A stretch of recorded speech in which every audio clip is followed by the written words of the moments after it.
এবার মিজান এবং মিঠুর সাথে জবাকে নিয়ে বিশাল এক তর্কাতর্কির সৃষ্টি হবে আগামী পর্বে। বিস্তারিত জানতে সম্পূর্ণ ভিডিওটি দেখতে থাকুন। আসসালামু আলাইকুম প্রিয় দর্শক, সবার কি অবস্থা? হাজির হয়ে গেলাম দীপ্ত টিভির নিবেদিত জবা সিরিয়ালের ৩৬৬তম পর্বে কি ঘটতে চলছে তার অগ্রিম খবর নিয়ে।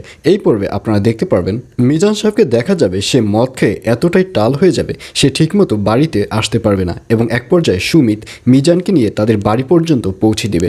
এবং সুমিত যখন মিজানকে নিয়ে মিজানের বাড়িতে ঢুকবে তখন প্রথমেই জবা মিজান সাহেবকে দেখতে পারবে এবং জবা বলবে, কি ব্যাপার, আপনি আজকেও মদ খেয়ে বাড়িতে ফিরছেন? মদ খেয়ে আপনি বাড়ির মধ্যে ঢুকতে পারবেন না। আর এই কথা শুনে মিজান সাহেব রেগে যাবে। মিজান সাহেব জবাকে বলবে, তোমার মতো সামান্য গ্রামের একটা মেয়ে আমার বাড়িতে আমাকে ঢুকতে দিচ্ছে না, এত বড় সাহস তোমার কীভাবে হলো? আর জবা এবং মিজান যখন এই ধরনের কথাবার্তা বলতে থাকবে তখন জবার পাশে জবার যে বড় বোন রয়েছে জুই, সে তাকেও দেখা যাবে এবং তাদের তর্কাতর্কি শুনে এক পর্যায়ে মিঠু ওখানে এসে হাজির হবে। এবং মিঠু এসব কথা শুনে মিঠু তার ভাই মিজানকে বলবে, ভাইয়া তুমি এসব কী কথা বলছো? তখন মিজান সাহেব বলবে, আমি যেটা বলছি সেটা ঠিকই বলছি, সামান্য একটা গ্রামের মেয়ে হয়ে আমাকে বাড়ির ভিতর ঢুকতে দিচ্ছে না, এত বড় সাহস ওর কীভাবে হয়? আর এই কথা শুনে মিঠু বলবে, না তুমি যেটা বলছো সেটা মোটেও ঠিক বলনি, তুমি এই মুহূর্তে ওর কাছে ক্ষমা চাইবে। আর এই কথা শুনে মিঠুর প্রতিও বিশালভাবে ক্ষেপে যাবে মিজান। মিজান বলবে, তুই আমার ছোট ভাই হয়ে তুই আমাকে ক্ষমা চাইতে বলছিস, এত বড় স্পর্ধা তোর?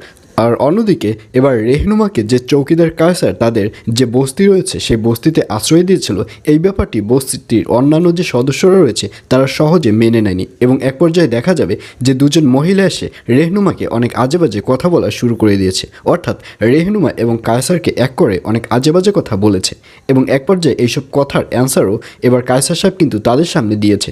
এবং রাতের বেলা রেহনুমা যখন যে মাছটি এনেছিল সেই মাছটি রান্না করবে, ঠিক তখনই কায়সার সাহেব পাশে বলবে, আপনি যদি চান যে আপনার পিছনে যারা যারা লেগেছে, অর্থাৎ আপনার নামে যারা যারা এইসব বাজে কথা উঠিয়েছে, আমি কিন্তু প্রত্যেকেই বের করে উচিত শাস্তি দিতে পারি এবং সেগুলো আপনার সম্মুখীনই আমি দিতে পারি।